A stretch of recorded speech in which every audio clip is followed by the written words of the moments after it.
Rinig ka marinig? Marinig ka ba?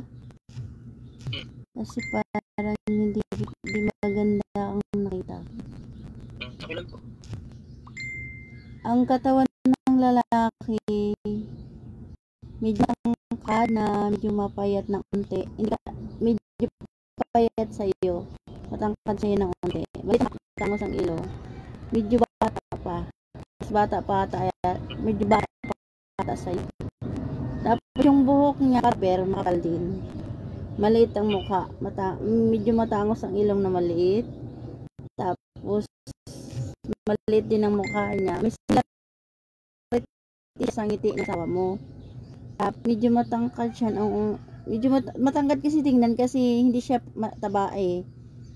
Parang, ang katawan niya is parang, ano lang, pang age ng, pang age ng, lang, mga teenager, ganun lang niya, pang lang katawan. Hindi mo kasi makikita yung maturity sa katawan niya eh. Kasi hindi pa siya talaga hindi pa siya nagbibuild ang katawan niya, hindi pa tumaba. So, ang nakita ko kasi yung moment na gumagala sila. Kasi tiningnan ko yung banding nila, how do we communicate other. Kasi malalaman mo naman kung talagang friendship lang sila eh. Kasi kung friends lang, may something na malayo. Kaso yung closer nila, yung fitness nila, iba eh, sanita ko eh.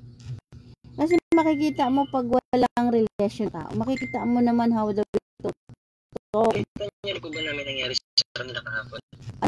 Kasi isang ko lang. Isang lang sila. Isang part lang sila. Yung nilisundan ko doon sa beach na sinasabi mo. Beach, no? Parang nakita ko na wala sila sa isang lugar na malapit sa dagat. Ha? Hindi ko tinignan yung background na. Basta doon ako dumiretso sa gala. Para magala sa area lapit sa dagat. Tapos doon sila banding, nag-moment dalawa. Tapos doon ko nakita kung paano sila mag-hug.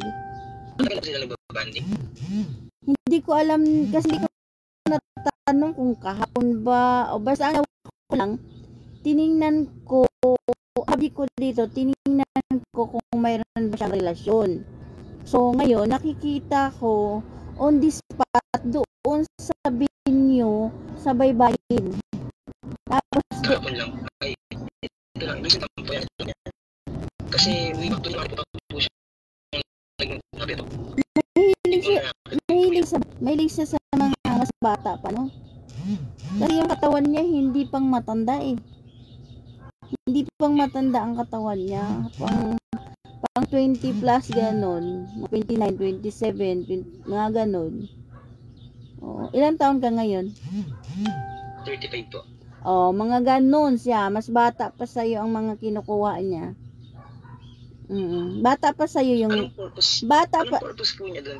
Bata pa sa'yo yung... Relasyon talaga o... Bata... Sabi kasi ng psychic reading, peperahan daw po niya. Pipirahan niya? Opo. Sigurado. Paano ba pipirahan niya kung talagang may tsura? Paano pipirahan kung may tsura? Kasi ang alam ko lang miras sa mga may gatong at saka walang pera. Ang lalaki ang naggusto sa kanya? Siguro madali lang kasi makipag-commit ngayon dahil may cellphone eh. Madaling makipag-commitment ngayon dahil may cellphone. Even do taga saan ka man, madaling magkita dahil may cellphone. Oo. Oh, bago pa man yan. Lamit na pa sila magkita ulit. Teka, sandali lang. Bago pa man yan sila nakikita na yan sila sa Facebook, sa video call, gano'n, nagkikita na yan. So, syempre, naghahanap yan siya ng may tsura din. Hindi naman yan papatol sa pangit eh. Pero, posible naman mamimira siya kung may itsura ang tao. Hindi niya na ako mahal, yung Diyos ko. Ewan ko lang, kasi parang naglibang-libang. Naglilibang-libang siya. Alam mo yung parang, kasi hindi naman, tingin ko, wala naman siya sa formalidad na ginawa niya yun in serious way. Parang may something lang siya na naglibang. Pero sa totoo lang, maganda pa rin yung uwian mo biglaan. Wag kang masabi kung anong pitsa, kung anong araw, anong oras. Oo. Wag na wag. Tapos, mag-standby ka muna ng hotel. Tapos, ang gagawin mo nito, manmanan mo yung mata mo doon, sabihin mo, tawagin nyo ako kung kailan aalis ang mama nyo. Pagka umalis doon mo sundan. Para to see is to believe talaga. 'Di ba? Pag dumating ka, wag mong isipin na agad kang umuwi. Mag-stock ka muna sa isang lodging house na malapit sa inyo. Ganito ang gawin mo.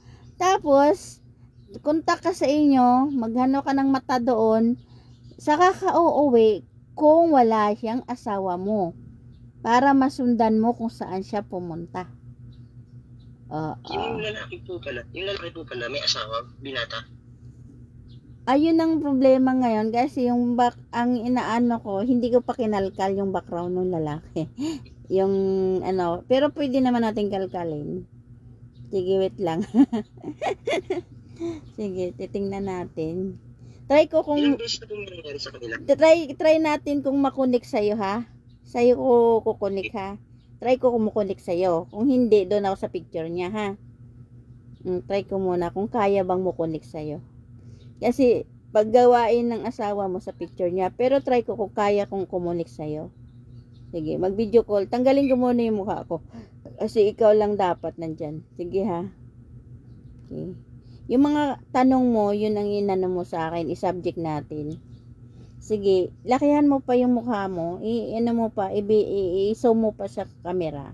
Yan. Pero wag mo masyadong putulin. Sakupin mo lang yung buong pisngi mo. Yan. Ayan. Atras ng konti. Konti lang. Yan. Yung hindi maputol yung buong pagkatao mo. Wag mong putulin. Sige, good. Ano bang dapat natin tuklasin at alamin? Kailangan natin, isa-isahin muna natin. Sige, tanong natin. Ano? Kahapon lang po yung unang beses na nakita. O may ilang beses pa po sila nakita. Sige, try natin kung makakonik, ha.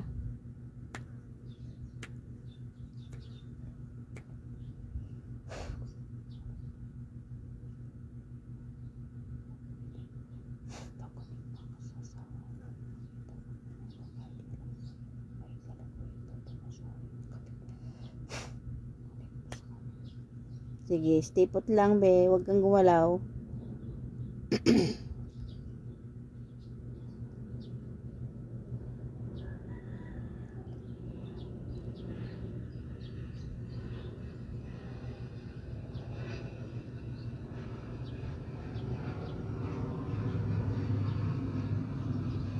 Okay. Okay. Mayroon ng kotse. May kotse nga po. Oo. May kotse yung lalaki. Dali lang, ha. Nakunik sa'yo. Maganda. Nakakunik ako sa'yo. Nakapasok ako. Kakilala ko ba yung lalaki? Nakapasok ako sa'yo. Sandali lang. Titingnan ko.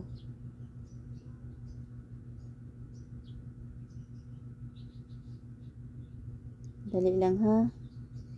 Stay put lang. Huwag kang pumikit. Stay put. Okay lang. Okay.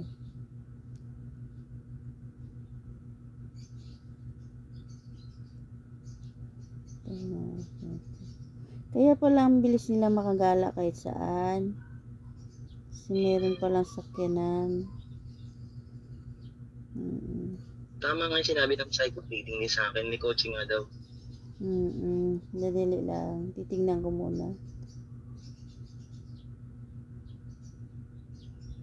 Yung isa palang nakita ko kanina na sinabi ko sa picture. Baka dati pa yun. Opo, dati pa yun. Dati pa yun. Ito kasing Yung January po yun. Ito kasing nakakotse, medyo may katawan. Medyo matured to. May tiyan eh. Medyo may katawan. May tiyan. Mayroon tiyan eh. Lumilitaw ang tiyan. So, ibig sabihin, may tiyan. Oo. May tiyan din siya. Parang may, hindi siya masyadong mataba, pero matiyan niya. Mm. Mm. Maliit lang din na lalaki. Nakilala ko po yung lalaki. Kung ano yung nasa utak mo, baka yun. Kasi di ko man alam kung kilala mo to kasi pag once na ano mo yan, na ano mo sa mind mo, magkukunik yan sa kunik na ano, kinukunik ko kasi ang kamay ko sa noo mo eh. Kasi po, meron talagang nangungulit sa kanya. Mm. Nakilala mo? Yung tugma ba? Opo, kilala ko. Boss ko po dati. Patay. Tugma? Tugma? Ba yung describe mo? Tama yung describe ko kung... May balbas po dito. Ay, May balbas po dito. meron pero pinagsishib niya. Opo. Tapos medyo singgit yung mata niya na parang puyat. Oo. Send ko po yung picture. Sige, send mo. Send mo kasi lalakbayin ko. Sige, send mo ha. Lang po. Tingnan natin.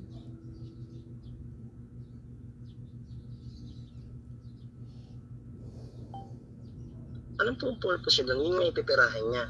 Pero yung una, yung bata, hindi niya ipipirahan yan. Oo. Kasi pogi yun, kilala ko po yun. Ah, kilala mo din pala. Alin po? Yung pugi, kilala mo din pala yun. Kilala ko po. Bakit alam mo lahat yung pinagagawa ng misis mo? Ngayon po, hindi siya, galit na galit po siya, hindi po siya makapag-isip ng dahilan kung paano siya magpapaliwanag. Kasi parang hindi rin niya akalain na paano ko nalalaman. Ay, kaya pala, guilty. Opo. Isipin niya, ang lakas nito ha, daming mata. Kaya pala sabi mo parang dati pa yun, kasi nga sa picture pala niya yun. Yun yung dating ano niya. Ibig sabihin, yung kasama niya kahapon, tsaka yung nakaraan pa siyata, ibig sabihin, yun yung nangulit sa kanya, talaga. Parang yun, kung Pinatuloy niya. ipapakita mo sa akin. Wait lang po, andito kasi yung picture eh. Medyo luma na kasi, ito. Sige. Ito luma na to, medyo ano na siya ngayon eh. Medyo parang nakapag-alis kasi nagkapera ng konti. Picture ko lang po ha. Oo, sige. Saan ba yun?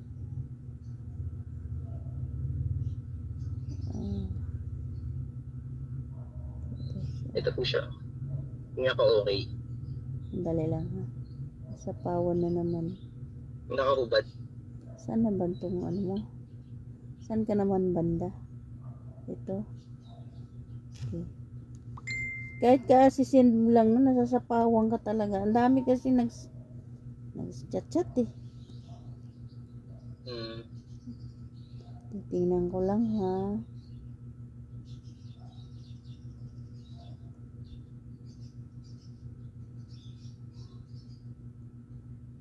Nakahubad. Itong saan ka dito? Itong nasa sombrero ka? Wala po ako dyan. Ako ata yung nag-selfie ng camera. Parang hindi ko na sinama yung picture ko po. Ay, Diyos ko po, patawarin. Bakit po? Hala. Kasing ka. Hala. Patawarin. May similarity sila, oh. Siya po yun. Hala, parang siya. Hindi to katangkaran, oh. Hindi po. Matanggal po ako dyan. Oh, di ba? Maliit lang siya na lalaki. Tapos may tiyan, di ba? May tiyan din siya kahit maliit, may tiyan. Opo, malaki po tiyan yan. Oh, hala. Diyos ko, day, patawarin. Hala, pamanmanan mo nga to. Ito nakita ko eh. Sige po. Pamanmanan mo to. Hala, pinatulan niya. Pinatulan po niya dahil po sa pera. Sigurado. Binigyan po siya ng pera kahapon. Tingnan natin ha. Ibalik mo nga noon mo. Ang sabi kasi nung ano. Ibalik mo nga noon mo, balik mo. Dali lang. Hala. Grabe, ano talaga? Kuhang-kuha yung mukha niya. Anong trabaho to ngayon? Ba't mapera siya? Hindi ko lang din alam kasi alam ko nagdi-dealer na po siya ng kotse tsaka para kilala ng kotse. Okay. Malakas pala yung bintahan niya. Igitna mong mukha mo, wag kong mong igilid. Igitna mo, ayan. Ahinti ng kotse siya ngayon. Para po. Wag kang tumingala. Straight lang mukha mo. Sige pa. Yan, ganyan.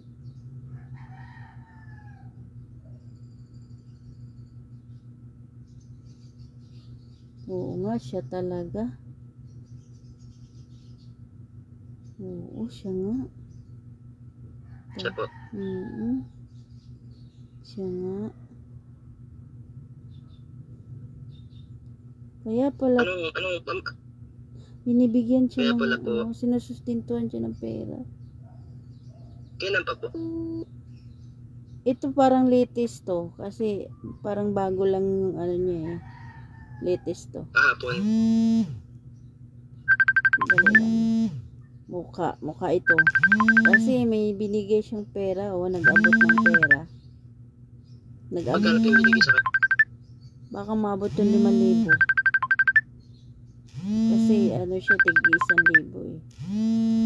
Merong text yan sa akin. Merong text yan sa kanya eh.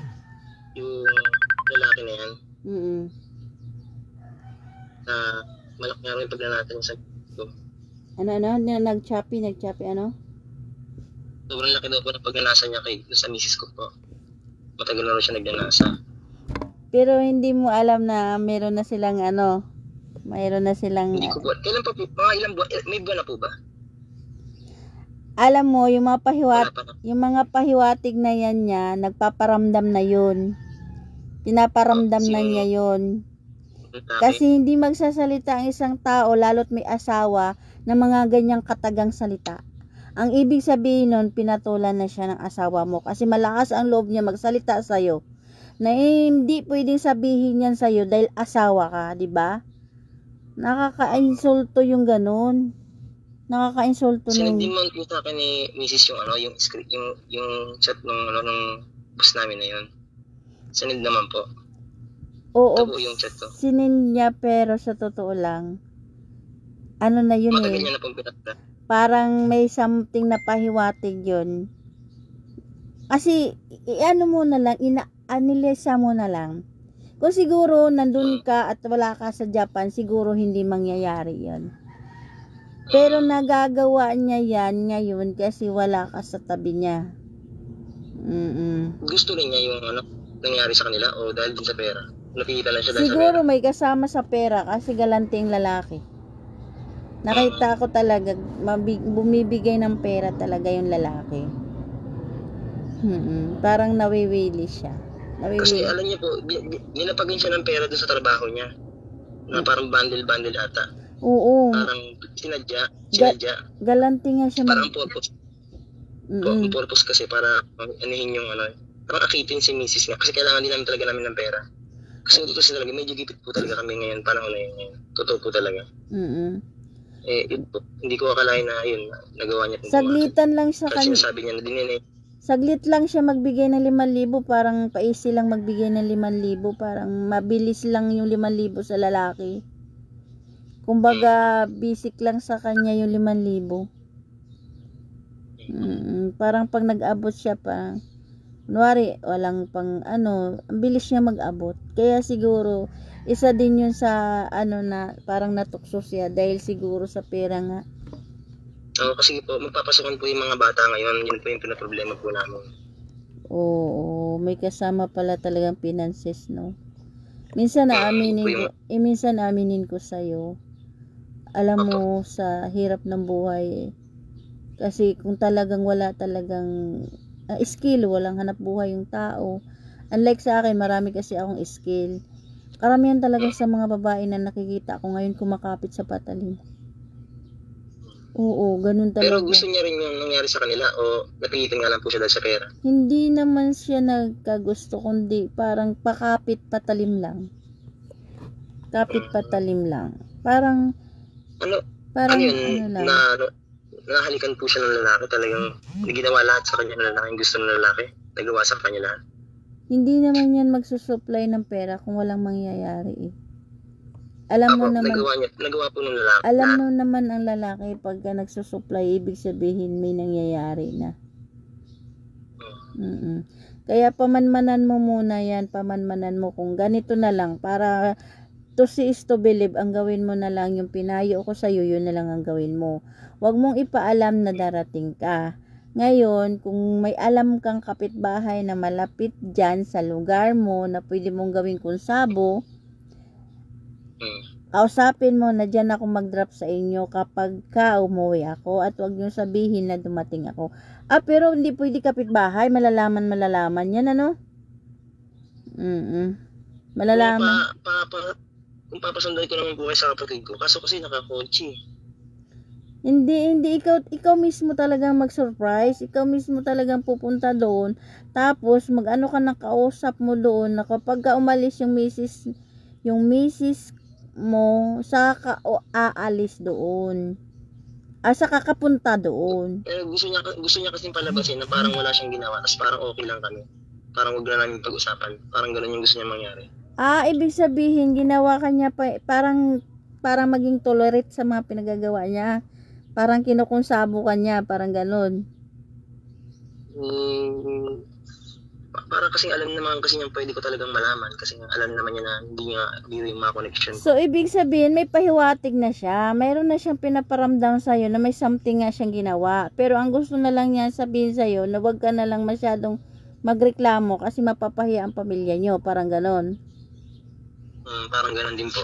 Sir rin po yan. So, ibig sabihin, umamin na nga siya. Meron pang isang beses na magkasama sila nawala siya sa bahay mula umaga. 16 hours po eh. Oo nga, yun sila, nag-check-in yun pag nga ganyang oras. 16 hours po silang nawala. 16 hours po silang wala. Pag ganyang oras, ang katuwiran niya, nag-eat na sila. Pag na ganyang oras na nawala, check-in yun. Hindi yun normal na wala pag ganon na oras. Pero kung kinakailangan mong makita sa dalawang mata mo, umuwi ka nang hindi nila alam kung anong oras, kung anong araw, sorpresahin mo siya. Tapos kung kailan tawag ka, steady ka lang doon, wag ka dumiretso. Sabihin mo na, tawagin nyo ako kung kailan umalis si mama nyo. Kailan alis ng mama nyo. Siyempre, pag umalis dyan, siyempre, malalaman mo yan pag ginamit ng babae. Oo, yung amoy ng pante. Oo. Yung amoy ng likod, ng halik ng lalaki, siyempre malalaman mo yan. Posibleng di mo malalaman yan. Ang babae, pag ginamit ng lalaki, malalaman yan, may katas yan eh. So, pupunta ka doon, ganito gawin mo. Uuwi ka nang meron kang konsabo doon na anak mo, na siyang gawin mong mata doon. Pero, pag muuwi ka doon, drop ka muna sa kabilang baryo. Para hindi ka malataan na nakauwi ka, mag-disguise ka, mag-sombrero ka, mag-sunglass ka, para di malaman na nandiyan ka na. So, mag-stay ka sa lodging house na yon, tapos kausapin mo, nandiyan ka na mismo ha, pero huwag ka doon madrop agad. Kausapin mo nung anak mo, sabihin mo, nak, kung kailan aalis si mama mo, saka mo ko... Isang picture niya na close up po. Ha? Ito po isang picture niya close up. Meron pala eh. Ayun na. Ito po. Ayun na. Saan?